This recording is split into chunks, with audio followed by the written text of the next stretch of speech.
Hi friends, welcome to my YouTube channel don't quit, जहाँ पर हम अपना पहला चैप्टर डिस्कस कर रहे हैं। चैप्टर का नाम है सौरमंडल में पृथ्वी। सौरमंडल में पृथ्वी में सबसे पहले तारों के बारे में बताया गया। तो ये है कि जब शाम होती है तो लगभग एक दो तारे ही होते हैं, लेकिन कुछ समय बाद ऐसी सिचुएशन आ जाती है जब तारों से आसमान बिल्कुल भर जाता है और उन्हें गिना जाना असंभव है। लेकिन ये सिचुएशन बस तारों में नहीं होती, ये सिचुएशन जो होती है वो चंद्रमा में भी होती है। चंद्रमा की सिचुएशन कब बदलती है ये बताते हैं अब। तो महीने में एक बार स्थिति ऐसी आती है जब चंद्रमा जो है बिल्कुल पूरा हो जाता है, और चंद्रमा के जो पूरे होने की रात होती है उसको पूर्णिमा कहते हैं। चंद्रमा 30 दिन में या महीने में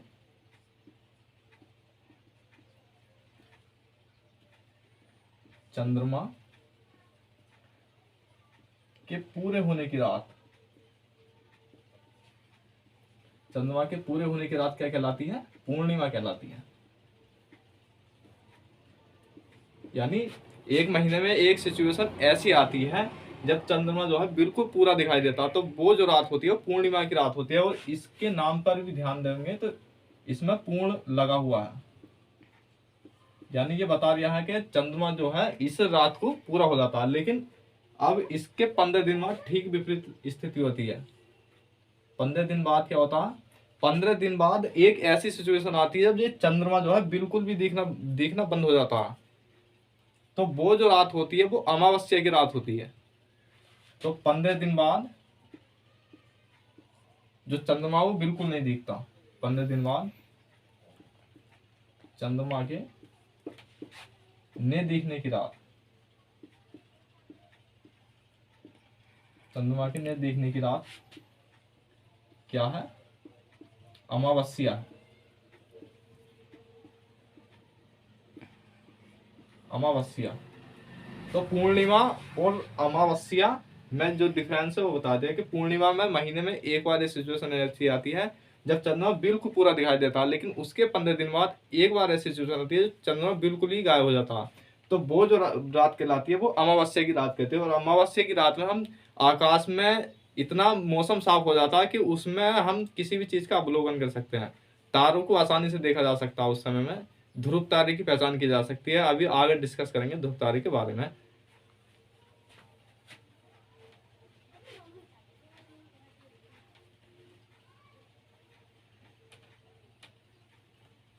अब नेक्स्ट टॉपिक है उल्कापिंड। उल्कापिंड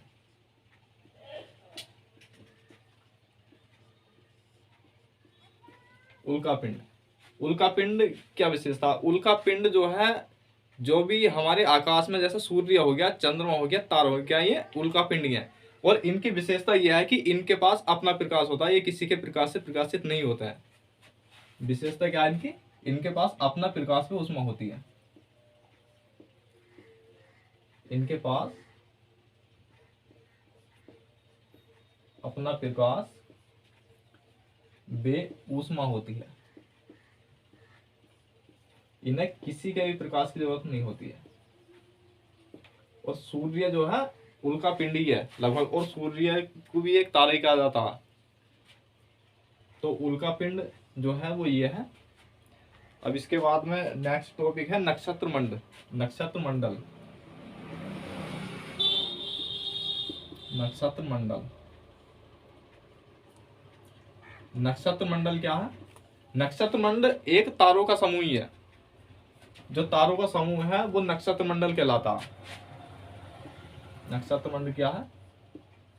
एक तारों का समूह है। जैसे, और ये दो प्रकार के हैं नक्षत्र मंडल, एक अर्सा मेजर है और एक बिग बियर है। अर्सा मेजर पहला है, अर्सा मेजर।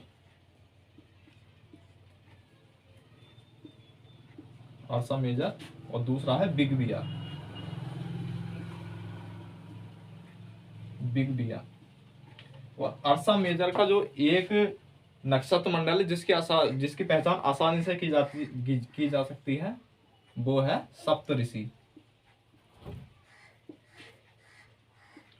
नाम पर ध्यान दो इसके। सप्तऋषि के सात सात सप्त का मतलब होता है सात, और ऋषि का मतलब होता है संत। तो इस सात से अभी जैसे कि ये तारों का समूह होता है, और ये सप्तऋषि है, सप्तऋषि में जो 7 है, यानी ये 7 तारों से मिलकर बना होता है। और इसकी पहचान जो मैंने अभी बताया, अमावस्या की रात में जब बिल्कुल रात जो होती है शांत की होती है, बिल्कुल मौसम साफ होता था, उसमें इसकी पहचान की जा सकती है सप्तऋषि की। जैसे मैं एक फिगर बता रहा हूँ।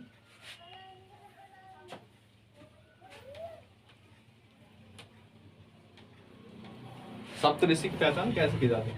यहाँ पर कोई आदमी खड़ा है, ये आदमी है, ये क्या है? आदमी है।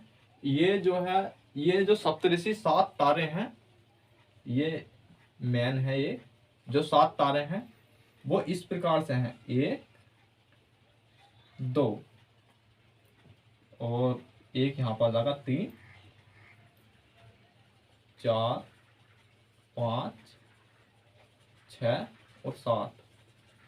तो यहां से हमारा जो आंखों का एंगल होगा, जो ध्रुव तारों को देखने का, वो इस प्रकार से जाएगा। तो यहाँ पे जो है ये ध्रुव तारा है, ध्रुव तारा। तो यानी कि अगर हम उत्तर दिशा की तरफ खड़े होंगे और बिल्कुल सामने की तरफ देखेंगे, तो हमें इस प्रकार से, अगर हम इन लाइनों को मिलान लग जाना, तो ये इस प्रकार से बनेगी, लगभग उल्टा 5 बन जाएगा ये। तो तुम्हें जब ये दिखाई देगा, तो जो उसके ऊपर जो तारा दिखाई देगा, इसकी रोशनी काफी तेज होती है, अन्य तारों की अपेक्षा बहुत तेज होती है इसकी रोशनी। तो वो जो दिखाई देगा ये ध्रुव तारा होगा। ठीक है, अब नेक्स्ट टॉपिक की तरफ चलते हैं। अब इसके बाद आते हैं ग्रह। ग्रह क्या है? तो जैसे कि मैंने पहले बताया कि जो उल्का पिंड होता है, उनके पास अपना स्वयं का प्रकाश एवं ऊष्मा होती है, किसी के प्रकाश से प्रकाशित नहीं होता है। लेकिन ग्रह की सिचुएशन इसके ठीक विपरीत होती है, अपोजिट होती है। जो ग्रह होते हैं, ना तो उनके पास अपना प्रकाश होता है, ना ही ऊष्मा होता है। जो उल्का पिंड होता है, जैसे सूर्य हो गया, चंद्रमा हो गया, तारे हो गया, ये उनसे अपना प्रकाश और ऊष्मा प्राप्त करते हैं। यानी कि ग्रहों के पास अपना कोई प्रकाश नहीं होता, ग्रहों के पास अपना प्रकाश नहीं होता, अपना प्रकाश की ऊष्मा नहीं होती।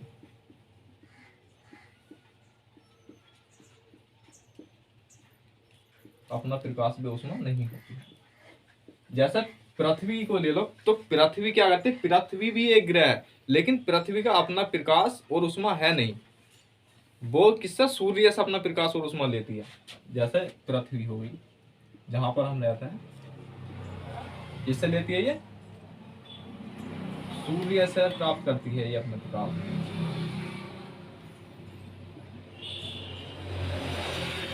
तो पृथ्वी जो है वो सूर्य से अपना प्रकाश प्राप्त करती है। जो पृथ्वी है वो सूर्य से अपना प्रकाश प्राप्त करती है, इसके पास अपना कोई प्रकाश नहीं होता।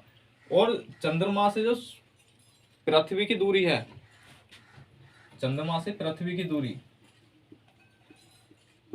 चंद्रमा से पृथ्वी की दूरी, चंद्रमा से पृथ्वी की दूरी जो है वो 3,84,400 किलोमीटर दूर है। चंद्रमा से पृथ्वी की दूरी कितनी है?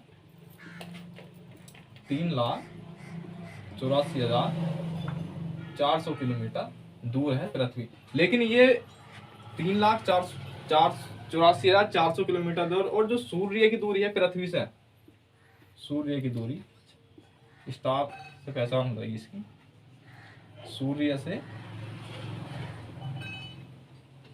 पृथ्वी की जो दूरी है वो 15 करोड़ किलोमीटर दूर है, 15 करोड़ किलोमीटर दूर।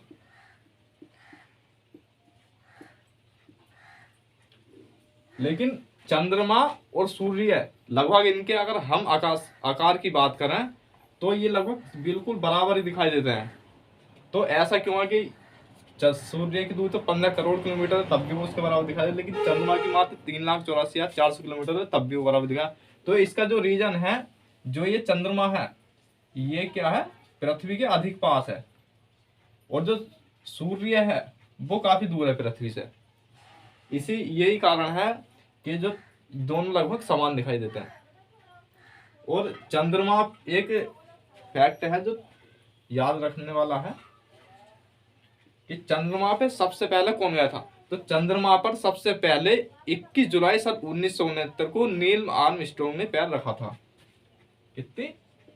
29 जुलाई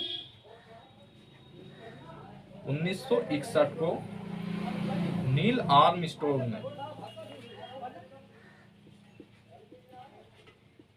आर्मस्ट्रॉन्ग ने सबसे पहले चंद्रमा पर पहुंचने वाले व्यक्ति थे।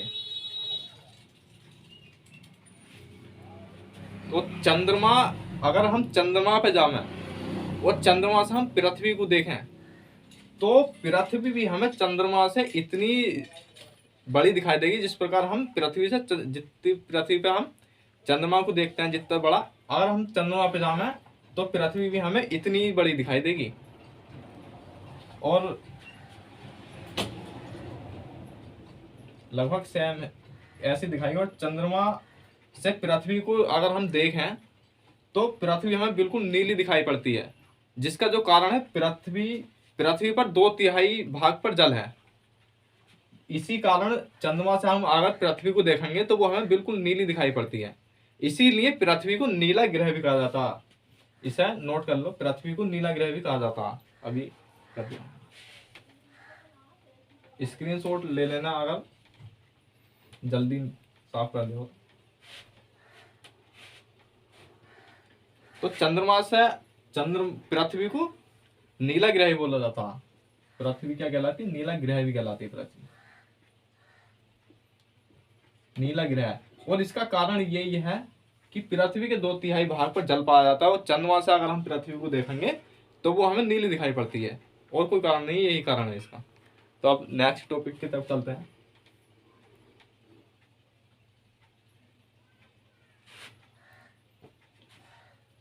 ग्रह के बारे में और जान ले मैं, तो ग्रह जो है वो 8 ग्रह हैं। ग्रहों की जो संख्या है वो 8 है। सूर्य से दूरी के अनुसार सबसे बड़ा ग्रह जो है वो सूर्य से दूरी के अनुसार जो सबसे नजदीक का है वो बुध है, फिर शुक्र है, फिर पृथ्वी है, फिर मंगल है, फिर बृहस्पति है, फिर शनि है, फिर यूरेनस है और फिर नेपच्यून है। मैं लिख रहा हूँ इसे, लेकिन इस तरह से याद नहीं रहेगा, तो मैं एक ट्रिक बता रहा हूँ, उससे याद रह सकता है। ग्रहों को याद करने की जो ट्रिक है वो ये है। क्या है? My very efficient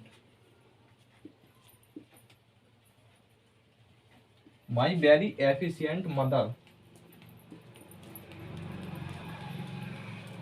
just served us nuts. My very efficient mother just served us nuts. अगर इसका हिंदी अनुवाद करेंगे तो हिंदी अनुवाद इसका ये होगा कि एफिशिएंट का मतलब होता है कुशल, यानी कि मेरी अधिक कुशल माने हम सबको मेवे परोसे। लेकिन अब हम इन सब का क्या करेंगे, पहला पहला कैपिटल लेटर ले लेंगे इस तरह से, और इन सबको इंग्लिश में और हिंदी में इन्हें लिख देंगे। तो माई से जो सबसे पहला वो आ जाएगा वो मरकरी आ जाएगा, यानी कि बुध, MARCURY, यानी कि बुध। और जो दूसरा सूर्य से दूरी के हिसाब से आ जाएगा वो वेनस आ जाएगा, यानी कि शुक्र। और जो तीसरा आ जाएगा वो अर्थ आ जाएगा, यानी कि हमारी पृथ्वी। अर्थ माने पृथ्वी। और जो चौथा आ जाएगा वो मार्स आ जाएगा, यानी कि मंगल।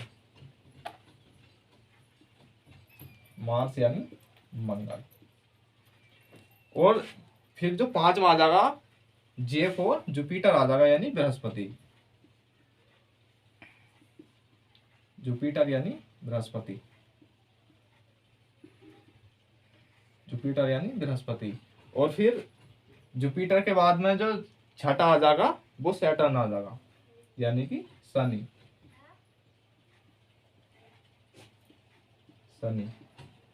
और जो सातवां दूरी के अनुसार आ जाएगा वो आ जाएगा यूरेनस यानी अरुण। यूरेनस यानी अरुण। और जो सबसे लास्ट में आ जाएगा, जो कि पृथ्वी सूर्य से सबसे दूर का ग्रह जो है 8 ग्रहों में, वो हमारा नेपच्यून आ जाएगा, यानी कि वरुण।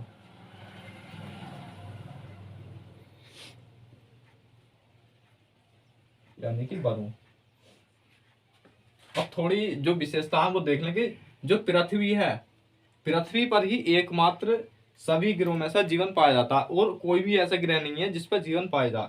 और जो अपना ये है शुक्र, शुक्र को पृथ्वी का जुड़वा ग्रह कहा जाता है, जिसका जो कारण है वो कारण यही है कि जो शुक्र है वो लगभग पृथ्वी के ही समान बराबर है, इसीलिए जो शुक्र है उसे पृथ्वी का जुड़वा ग्रह भी बोला जाता है।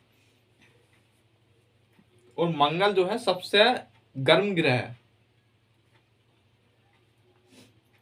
मंगल सबसे गर्म ग्रह है। और जो पृथ्वी है ना, पृथ्वी की जो ऊपरी सतह है वो बहुत चपटी है। पृथ्वी की जो ऊपरी सतह है वो चपटी है। ऊपरी सतह क्या है पृथ्वी की? चपटी है, जिसके कारण इसे जो है भू आभ भी कहा जाता है। पृथ्वी को भू आभ भी कहा जाता है। कहा क्यों जाता है? क्योंकि इसकी जो सतह है साइडों में, यानी कि गोलार्धों पर, वो चपटी है, इसीलिए इसको भू आभ भी कहा जाता है। और भू आभ का मतलब होता है पृथ्वी के अनुरूप। भू आभ का क्या मतलब है? पृथ्वी के अनुरूप। स्क्रीनशॉट भी ले सकते हैं इसका। अब नेक्स्ट टॉपिक की तरफ चलते हैं।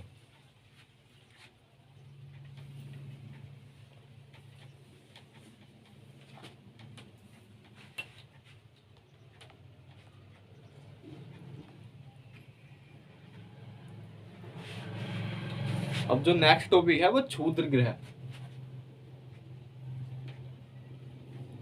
क्षुद्र ग्रह, तो ये क्षुद्र ग्रह क्या है?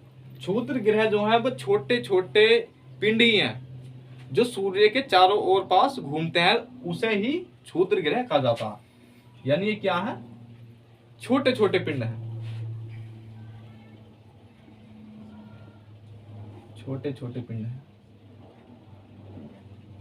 छोटे छोटे पिंड हैं ये, जो सूर्य के चारों ओर पास घूमते हैं, सूर्य के चारों ओर पास चक्कर लगाते हैं।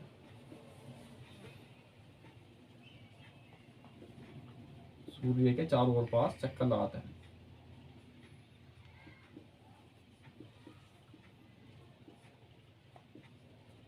चक्कर लगाते हैं यानी परिक्रमा करते हैं, परिभ्रमण करते हैं। और जितने भी ग्रह हैं वो सूर्य के चारों ओर पास चक्कर लगाते हैं। जो जिस पथ पर वो चक्कर लगाते हैं उसे दीर्घ वृत्ताकार पथ कहा जाता है। जो सूर्य है उसके जो 8 ग्रह हैं वो सूर्य के चारों ओर पास चक्कर लगाते हैं, और जिस पथ पर वो चक्कर लगाते हैं उसे दीर्घ वृत्ताकार का पथ कहा जाता है। क्योंकि जो जो सूर्य है उसके पास भी वृत्त में नहीं बल्कि दीर्घ वृत्ताकार में चक्कर लगाता है। तो जो हम वृत्त बनाते हैं वो बिल्कुल गोल होता है, लेकिन जो दीर्घ वृत्ताकार होता है वो इस तरह से होता है। और जो सूर्य होता है वो सबके केंद्र में है। सूर्य बिल्कुल सबके केंद्र में होता है, जिसका जो कारण है वो ये है कि अनेक प्रकार के बल जो है हमारे सौर मंडल में पाए जाते हैं। सौर मंडल में अनेक प्रकार के ग्रह पाए जाते हैं, और उनमें क्या है, एक बल होता है जो इन सबको बैलेंस कर रखता है। तो थोड़ा अब हम सौर मंडल के बारे में जान लें। सौर मंडल क्या है? सौर मंडल के बारे में, सौर मंडल जो है वो उसमें लगभग जितनी भी प्राकृतिक चीजें जो हमें चमकती हुई प्रतीत होती हैं वो सौर मंडल के अंदर आती है, चमकती हो या ना हो, लेकिन सब चीज ही सौर मंडल में होती है। जैसे ग्रह हो गए, उपग्रह हो गए, और ग्रह हो गए, उपग्रह हो गए, सूर्य हो गया, उल्का पिंड हो गए, यानी जितनी भी चीजों का डिस्कशन करा हमने वो सब सौर मंडल के अंतर्गत आते हैं। सौर मंडल किससे मिलकर बना होता है? ग्रहों से, उपग्रहों से, उल्का पिंड से,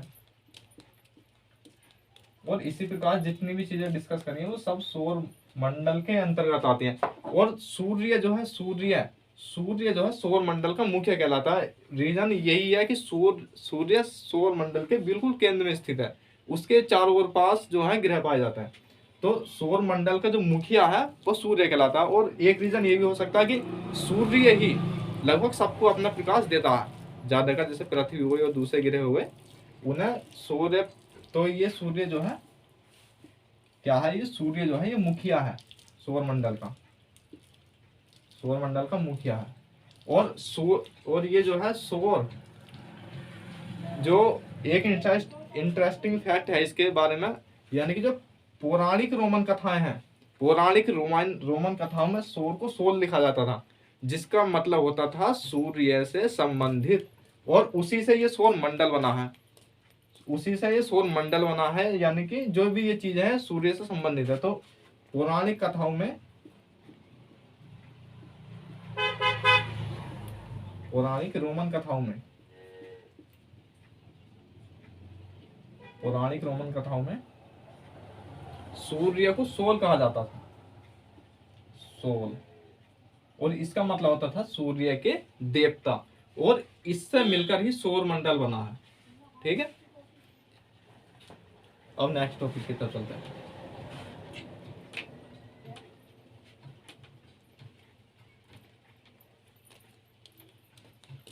उपग्रह, ग्रह तो डिस्कस कर लिया था, लेकिन अब उपग्रह, तो उपग्रह क्या है? अब जो ग्रहों के बीच चारों ओर 5 चक्कर लगाना वो क्या है? वो उपग्रह है। बिल्कुल सिंपल लैंग्वेज में यह है, वो उपग्रह है। लेकिन उपग्रह वो ही नहीं है, यानी कि उपग्रह जो है वो ग्रहों के चारों ओर पास, ग्रहों के चारों ओर पास चक्कर लगाते हैं या परिभ्रमण करते हैं। लेकिन ये जो है ये प्राकृतिक है। अब क्या क्या टेक्नोलॉजी इतनी आ गई है कि मनुष्य ने अपने भी उपग्रह बना दिए, और उन्हें मानव निर्मित उपग्रह कहा जाता है, कि मानव निर्मित उपग्रह, ये क्या है? ये मानव निर्मित उपग्रह है। जैसे कि, और इनका जो उपयोग है, इनके भाई बात ये भी आती है कि मानव ने अपने उपग्रह बनाए थे, लेकिन उनका उपयोग क्या है? उनका उपयोग जो है, जो भी हम आज संचार के माध्यम से अपने फोन चलाए कुछ चलाए, तो इन्होंने क्या कर रखा है कि अपनी सैटेलाइट भेज रखी है अंतरिक्ष में, कक्षाओं में छोड़ रखी है। तो वो ही जो सैटेलाइट है जो संचार के लिए आवश्यक है, वो ही हमारे मानव निर्मित उपग्रह है।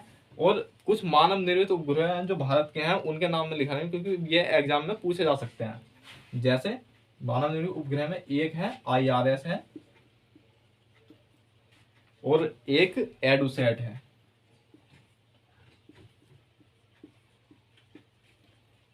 एडुसैट, एक ग्रह और है, उसका नाम मुझे याद नहीं आ गया। तो ये क्या है?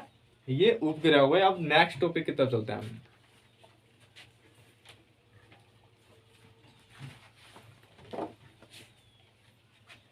आकाशगंगा, आकाशगंगा, आकाशगंगा क्या है? कभी कभी आपने ध्यान दिया होगा, जब शांत रात होती है, जब मौसम बिल्कुल साफ होता है, तो ऐसा होता है कि जो मौसम में बादल हैं, आकाश में जो तारे होते हैं, वो हमें काफी, मतलब बहुत सारे लाखों तारों का जो समूह होता है वो हमें दिखाई देता है। तो उसे क्या कहते हैं? उसे आकाशगंगा कहते हैं। यानी कि आकाशगंगा जो है वो, आकाशगंगा जो है वो लाखों तारों का समूह है, वो लाखों तारों का समूह है, वो लाखों तारों का समूह है। आकाशगंगा जो है वो लाखों तारों का समूह है। और आकाशगंगा, इसकी तुलना जो है आकाश में बहती हुई नदी से की गई है। जो अगर नाम पे ध्यान दोगे तो उससे भी आपको पता चल सकता है कि हाँ बाकी में, क्योंकि आकाश को तोड़ लो एक जगह, आकाश बादल हो गया, गंगा माने नदी हो गई, जो गंगा नदी भारत में बहती है। तो उसकी तुलना, इसकी जो तुलना की गई है गंगा नदी की, वो आकाश में बहती हुई नदी से, क्योंकि ये लाखों तारों का समूह होता है, जो कि एक पंक्ति में होता है, एक लाइन में होता है। तो ये कैसे, ये ऐसा लगता है जैसे आकाश में कोई नदी बह रही हो, और इसीलिए इसे आकाशगंगा कहा जाता है।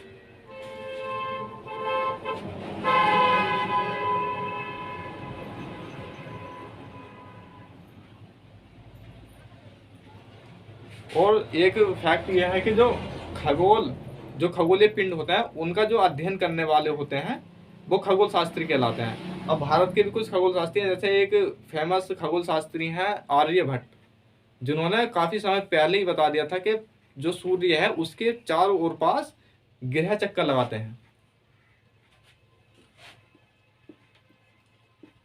Thanks to watch.